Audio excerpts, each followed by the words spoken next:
Praise the lord. సహోదరుడు భగత్ సింగ్ గారి అనుభవములు దేవుడు తనకు బయలుపరిచిన దైవ మర్మములు.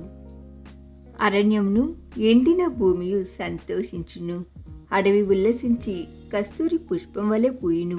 అది బహుగా పూయుచు ఉల్లసించును, ఉల్లసించి సంగీతములు పాడును. లెబనోను సౌందర్యం దానికి కలుగును, కర్మేలు షారోనుల కూడా సొగసు దానికుండును. అవి యెహోవా మహిమను, మన దేవుని తేజస్సును చూచును.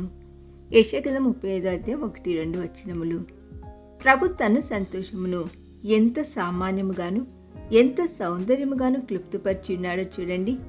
ఒక మనుషుని అవిధేయత ద్వారా పాపము ఈ లోకంలో ప్రవేశించినప్పుడు అది శాపమును తీసుకుని వచ్చును. ఆ శాపం వల్ల ముండ్లు, గచ్చపొదలు, నిష్ఫల స్థితి, నిరాశ ప్రతి చోట కనిపించుచున్నవి.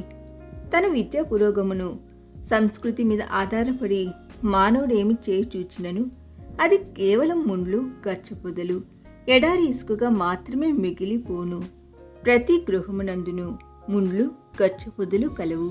ఏ మానవుని ద్వారా కూడా మార్చబడుటకు కానీ మెరుగు చేయబడుటకు కానీ వీలు కాని నిష్ఫలమైన ఎడారిగానే నీ జీవితం ఉన్నది. అయితే దేవుడేమి చెప్పుచున్నాడో చూడుము. అడవి కస్తూరి పుష్పం వలె పూయును, అది బహుగా పూయిచు ఉల్లసించును, ఉల్లసించి సంగీతములు పాడును. దేవుని కృప వలన కలుగు అద్భుతం ఇదియే.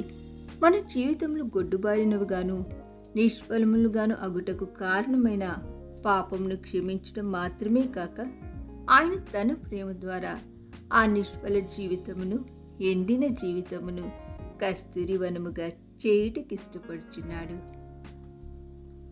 ఈ దిన ధ్యానము మనందరి ఆత్మీయ జీవితమునకు ఆశీర్వాదకరముగా ఉండునుగాక. ఆమేన్.